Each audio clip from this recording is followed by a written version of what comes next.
महामंगल सदा प्रभु नाम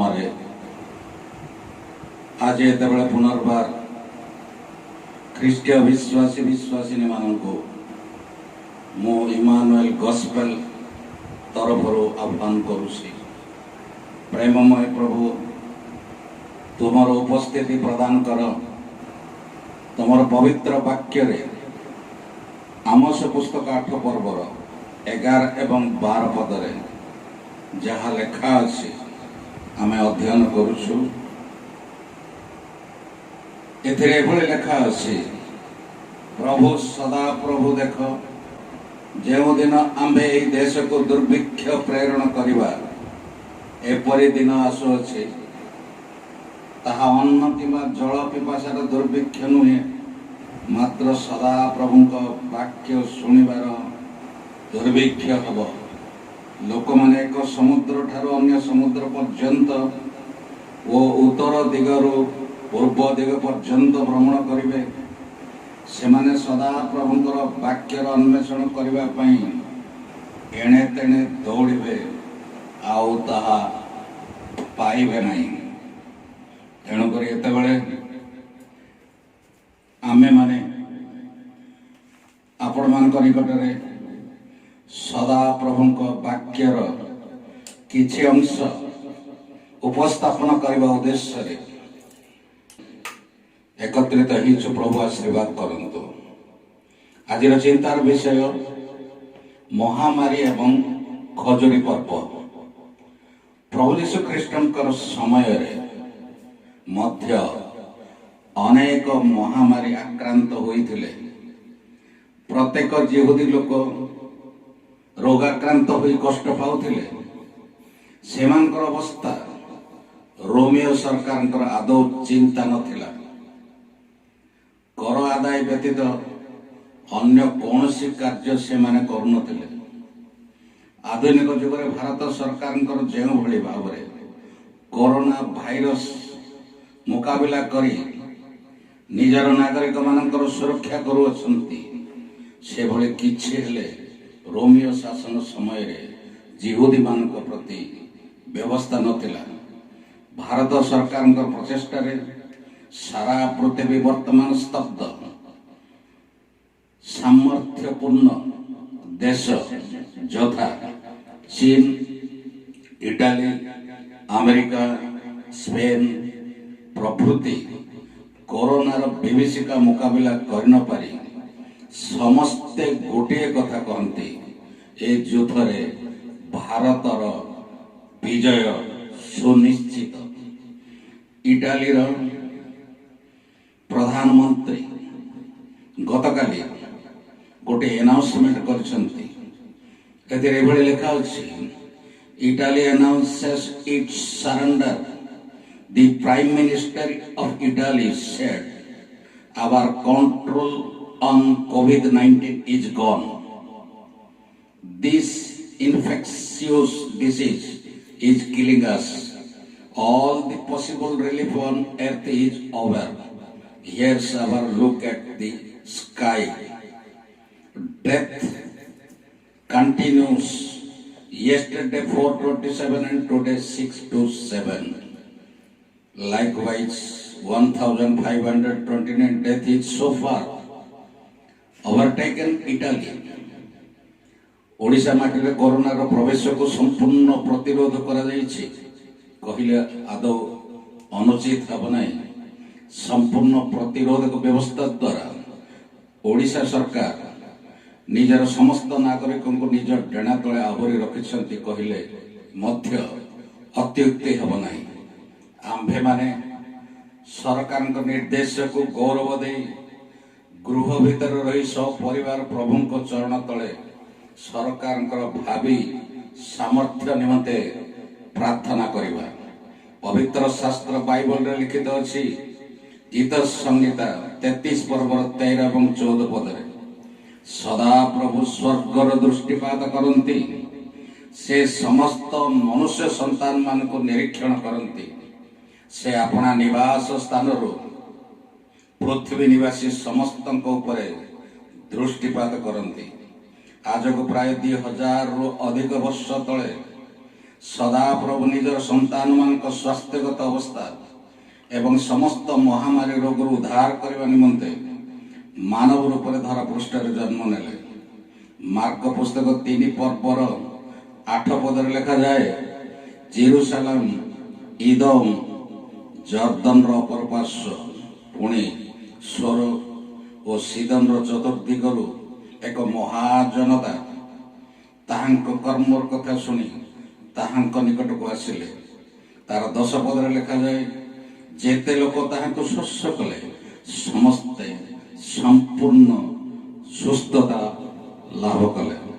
ପୁନର୍ବାର ମାର୍କ ପୁସ୍ତକ ତାର 14 ପର୍ବର 34 ଏବଂ 36ରେ ଏଭଳି ଲେଖାଯାଏ, ଗିନେସରତ ଅଞ୍ଚଳର ଚତୁର୍ଦିଗସ୍ଥ ସମସ୍ତ ମହାମାରୀ ପ୍ରପୀଡ଼ିତ ସମସ୍ତେ କେବଳ ତାହାଙ୍କ ବସ୍ତ୍ରର ଝୁମ୍ପା ସ୍ପର୍ଶ କରି ସମ୍ପୂର୍ଣ୍ଣ ସୁସ୍ଥ ହେଲେ। ପୁନର୍ବାର ଆମେ ଦେଖୁଛୁ ସେହି ମାର୍କ ପୁସ୍ତକ 5 ପର୍ବର 28 ଏବଂ 29ରେ। ଏଥିପୂର୍ବରେ ମାଥ୍ୟୁ ପୁସ୍ତକ 14 ପର୍ବର 34 ଏବଂ 36ରେ ଯେଭଳି ଲେଖା ଥିଲା ସେଭଳି ଆମେ ଦେଖୁଛୁ ମାର୍କ ପୁସ୍ତକ 5 ପର୍ବର 28 ଏବଂ 29ରେ ମଧ୍ୟ ଗୋଟିଏ କଥା ଲେଖାଯାଇଛି, ଯାହା ଆପଣମାନଙ୍କର ସୁପରିଚିତ। ଦୀର୍ଘ 12 ବର୍ଷ ପର୍ଯ୍ୟନ୍ତ ପ୍ରଦର ରୋଗରେ ପ୍ରପୀଡ଼ିତ ଏକ ସ୍ତ୍ରୀ ଜନଗହଳିପୂର୍ଣ୍ଣ ରାସ୍ତାରେ ଯୀଶୁଙ୍କ ପଶ୍ଚାତ ପାଗରୁ ଆସି ତାଙ୍କର ବସ୍ତ୍ରର ଝୁମ୍ପା ସ୍ପର୍ଶ କରି ଆଜୀବନ ସୁସ୍ଥତା ଲାଭ କରିଥିଲା। ଲୁକ ପୁସ୍ତକ 7 ପର୍ବର 18-21 ଯାଇ ଯଦି ଆମେ ଅଧ୍ୟୟନ କରିବା, ସେଥିରେ ଆମେ ଦେଖୁଛୁ ବାପ୍ତିଜକ ଯୋହାନଙ୍କ ଶିଷ୍ୟମାନେ ଯୀଶୁଙ୍କ ନିକଟକୁ କେତୋଟି ପ୍ରଶ୍ନ ନେଇକି ଆସୁଛନ୍ତି ଏବଂ ସେମାନେ ପ୍ରଶ୍ନର ଉତ୍ତର ଦେଇ ସମୟ ନଷ୍ଟ କରିବା ପୂର୍ବରୁ ପ୍ରଭୁ ଯୀଶୁ ସେମାନଙ୍କ ସମ୍ମୁଖରେ ଅନେକ ରୋଗ ବ୍ୟାଧି ଏବଂ ମହାମାରୀରେ ପ୍ରପୀଡ଼ିତ ଲୋକମାନଙ୍କୁ ସୁସ୍ଥ କରନ୍ତି ଏବଂ ଦୁଷ୍ଟ ଆତ୍ମା ଦ୍ୱାରା ଆକ୍ରାନ୍ତ ଅନେକଙ୍କୁ ମୁକ୍ତି ଦିଅନ୍ତି। ଏବଂ ସେ 22 ପଦରେ କହନ୍ତି, ଦେଖ ତମେ ଯୋହନଙ୍କୁ ଜଣାଅ, ଯାହା ଦେଖିଲ ତାହା କହିଦିଅ ଏବଂ ଏଭଳି କୁହ, ଅନ୍ଧମାନେ ଦୃଷ୍ଟି ପାଆନ୍ତି, ଖଞ୍ଜମାନେ ଗମନ କରନ୍ତି, କୁଷ୍ଠୀମାନେ ଶୁଚି ହୁଅନ୍ତି, ବଧିରମାନେ ଶ୍ରବଣ କରନ୍ତି, ମୂକମାନେ ମୃତମାନେ ଉତ୍ଥାପିତ ହୁଅନ୍ତି ଏବଂ ଦରିଦ୍ରମାନଙ୍କ ନିକଟରେ ଅର୍ଥାତ୍ ନମ୍ର ଲୋକମାନଙ୍କ ନିକଟରେ ସୁସମାଚାର ପ୍ରଚାରିତ ହୁଏ। ବର୍ତ୍ତମାନ ଆମେ ଆସନ୍ତୁ ଚିନ୍ତା କରିବା ଖଜୁରୀ ପର୍ବ ବିଷୟରେ।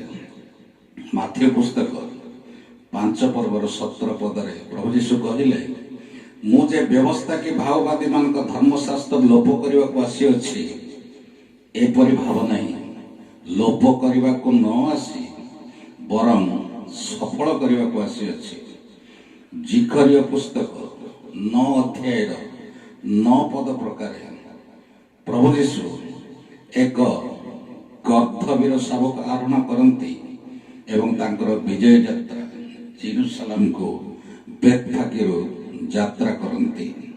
ଆପଣମାନେ ଦେଖିବେ ମାଥ୍ୟୁ ପୁସ୍ତକ 21 ପର୍ବର 1-11, ମାର୍କ 11 ପର୍ବର 1-11, ଲୁକ 19 ପର୍ବର 28-44 ଏବଂ ଯୋହନ 12 ପର୍ବର 12-19ରେ ଏହି ବିଜୟ ଯାତ୍ରା ବିଷୟରେ ଲେଖାଯାଇଛି।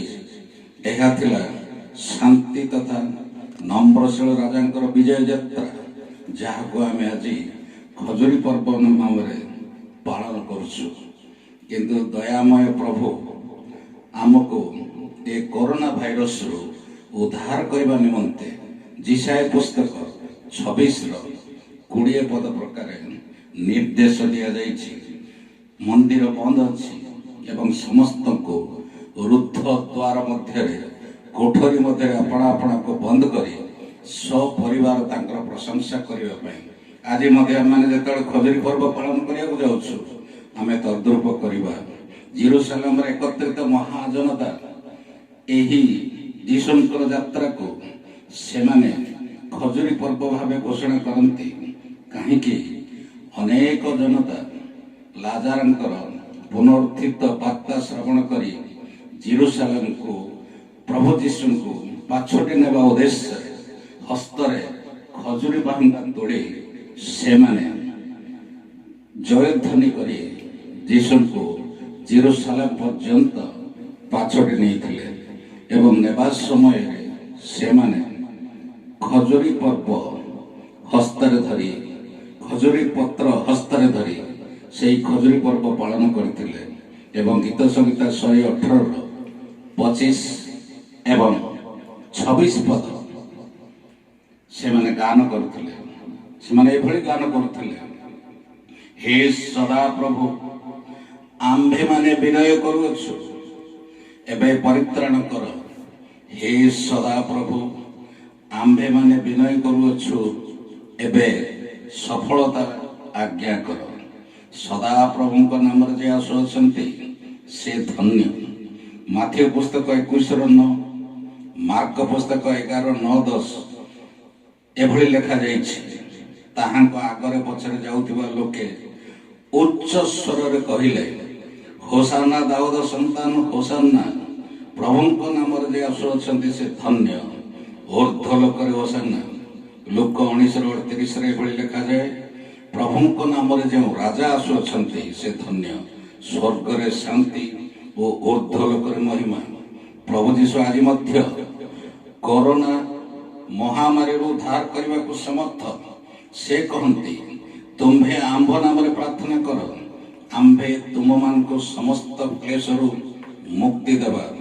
ଆସନ୍ତୁ ଆମ୍ଭେମାନେ ଗୃହ ମଧ୍ୟରେ ଦ୍ୱାର ବନ୍ଦ କରି ସପରିବାର ଏହି ଖଜୁରୀ ପର୍ବ ପ୍ରାର୍ଥନା କରିବା ସମୟରେ ଖଜୁରୀ ପତ୍ର ନଥିଲେ ମଧ୍ୟ ଆମର ଦୁଇ ହସ୍ତ ଉପରକୁ ଉତ୍ତୋଳନ କରି ପ୍ରଭୁ ଯୀଶୁଙ୍କର ଜୟଗାନ କରି କହିବା, ହୋସାନା ଦାଉଦ ସନ୍ତାନ, ପ୍ରଭୁଙ୍କ ନାମରେ ଯେ ଆସୁଅଛନ୍ତି ସେ ଧନ୍ୟ।